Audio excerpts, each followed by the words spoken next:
Welcome to Our Girl Relationships. We talk about the problems people face in their day to day lives. Let's start with the video. I'm female, 23. My brother Jonah, male, 18, has always been the golden child of the family, and in my parents' eyes can do no wrong. Due to this constant favoritism, I had to become independent really fast and work my ass off since the age of 16, while also pulling the majority of the weight when it came to chores and household work. If I ever wanted anything, I would have to save up for it, and my parents never gave me a single cent. I wouldn't be salty about this if this treatment was equal or if we were in a tough spot financially, but it simply boiled down to my parents constantly spending their money on my brother instead of helping out both their children. I can give hundreds of examples, but there are a few to keep in mind before I tell you about the straw that broke the camel's back. For example, when I turned 16, I had to get myself a used Kia after working at a fast food joint for ages, as my mom said it would help me build character. Sure, I learned how to budget, but I was resentful when my brother turned 16 because dad took him personally to a used car dealership and bought him a used Mustang. He ended up crashing it just 4 months later, and my parents did nothing more than slap him on the wrist and even paid to repair the car. Another thing was my room. When Jonah was about 10 years old, he lived in the smaller room in the house. Admittedly, it had a lot more toys and games than anything I had ever grown up with, but it was still smaller. Well, after a point, my parents suggested that I should move into the smaller room as I had less stuff and because Jonah is a growing boy. My dad even threw in some casual sexism and said all I needed to accessorize my room was a dressing table and a wardrobe. Like, ugh. I was into music at this time and had a beat up Squire and an amp in my room, but there wouldn't be any space for it anymore. I fought them on this decision and used all of my angsty teenage power, but it didn't work. Mom would just guilt trip me, and Dad would use the "You're living here rent free, miss" line on me. I ended up selling my guitar gear to a friend of mine and moving into the shittier room where I only lived for 3 years before moving out.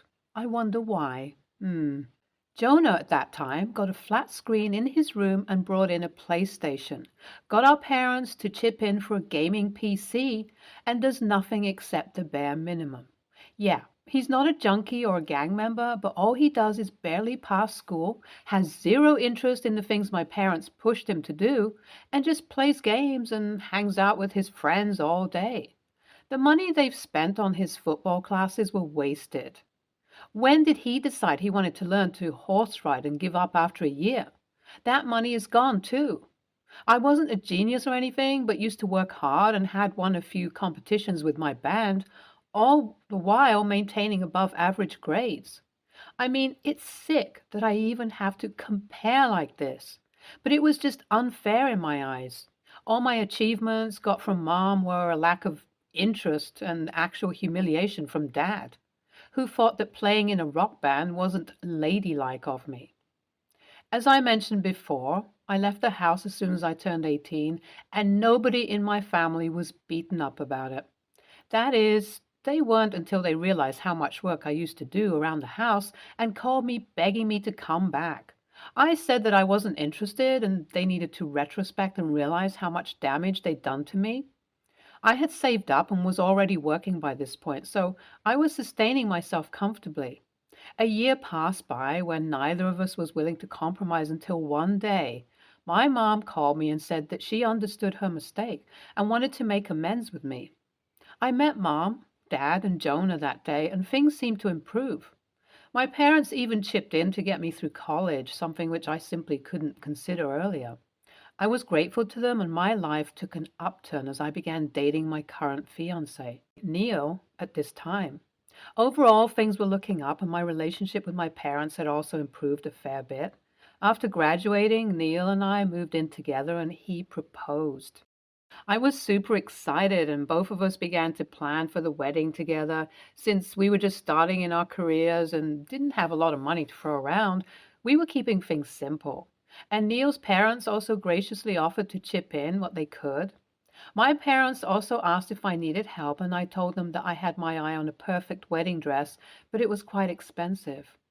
I could cover most things within budget, but the dress was one out of reach item my heart just couldn't let go of. So I opened up to my parents about it, and they graciously agreed to pay for it. This was 2 years ago, as Neil proposed when I was 21. After that, both our careers got demanding, due to which we put our engagement on hold. At the age of 23, we're both making a decent amount more than we did before, and now we're finally ready to have our dream wedding, with no compromises. However, even now, that dress was a bit of a stretch. I could rest easy knowing that my parents would pay for it, though. That is, until Jonah's 18th birthday bash came by. With our wedding set for August and Jonah's birthday in January, there was a big gap between these two events, and no matter how much my parents splurged on his party, they should still have been okay to help out with the dress, or so I thought. This absolute maniac not only demands a birthday at a five-star resort in Cabo, but also wants to call 15 of his school buddies, his girlfriend, and our cousins for the trip. Not me, by the way. All of which had to be financed by our parents. When it comes to Jonah, man, they're just pushovers. My mom handed over her credit card to Jonah and said that he could enjoy himself. Well, he did. About $80,000 worth of enjoyment. When the bill came through to my parents, they were shocked. For the first time in my life, I heard that they actually scolded Jonah. But it was still super mild. They paid off the credit card and told Jonah that he had to give back half, that is 40 grand. Dad called me after this and asked if he could borrow money as a lot of his savings weren't liquid and bills needed to be paid. With a sick feeling in my stomach, I said I would oblige, but also mentioned, Dad, does this mean that I won't get that dress? I was already nervous, and his response made me feel really bad. He told me that it was unfair to bring that up as they were dealing with a family emergency, and I was acting entitled. This was the last straw. I wasn't willing to be close to people who only thought of me as a second priority and only reached out to me to dig them out of a hole they created. Ha ha, I'm super proud of the way I responded next. I said, well, you can use the money you save by not buying the dress to pay off the debts, right? Even better, don't bother coming for the wedding. I'm sure you don't want to pay to travel to the venue either, right? And hung up. My phone blew up after this, but I refused to respond. Instead, I went to Neil and told him that I didn't want my parents or Jonah at the wedding. He was already aware of the situation Jonah's birthday had created, but this was the last straw. He said that I was completely in the right, and I felt pretty secure in my decision. However, the day after this, my mom posted a picture on social media of their house with the electricity cut off, where she blamed me for not sending money in such a dire situation. She also went on a long emotional rant about not getting to see her daughter's wedding. My whole family's shit-talking me in the comments, and I mean, I could have sent over the money at the very least because this means that their basic living situation is going to be super crappy until they sort things out. Did I go too far? Update 1. For everyone telling me to go NC with my entire family right away, chill. I did act rashly, and all I'm trying to figure out now is whether what I did was justified or not. I am leaning towards cutting off contact with my family after what happened after I posted this, though. Jonah dared to call me and pretend like he was on my side. This irresponsible prick, who's the reason everything is haywire, is taking the moral high ground over our parents. He said that it was unfair for me to have to pay them, and they shouldn't have told him that he could have a free pass. I mean, he made himself a victim, putting himself next to me. I said that he needed to grow the frick up and help out around the house, at least enough to cover the bills. He said that he's only 18, and that's unfair on him. So then, where does he expect the money to come from? This kid is so sheltered that I can't even... Anyhow, as of now, I told him to go back to Mom and Dad and tell them that I won't be giving them anything. Honestly, the more I think about it, the more ways I find for Jonah to help. Hell, I mean, He could sell half the toys and gadgets he has, and that would be enough for a few months' worth of utilities. Update 2. I have decided to stop talking to my family and have completely cut them off, including most of my extended family. Mom and Dad have presented such a skewed story to everyone, and they completely refuse to listen to me anytime I explain my side of the story. Apart from my grandma and a few cousins, I don't want to talk to anybody else. Honestly, there was no way forward except to make things more and more toxic. It's a tough thing to do, and I'm getting a little overwhelmed with the wedding as well, but it had to be done. I didn't want to be like this, but it seems like the best way forward. As for Jonah and my parents, they're being completely unreasonable, and I honestly don't even consider them my family after the shit show they've created. A lot of friction is there between Mom, Dad, and Jonah right now due to the money problem, but they're still not willing to give their golden child the reality check he needs. Update 3. Guys, Neil is so sweet. I swear this man is amazing. I don't need to drop this update, but I wanted to tell you all since you're so invested. Neil got me the dress I wanted all this time. Apparently, he had been saving ever since I told him about what Jonah did, and he also helped me find my independence when I was struggling with going NC with my family.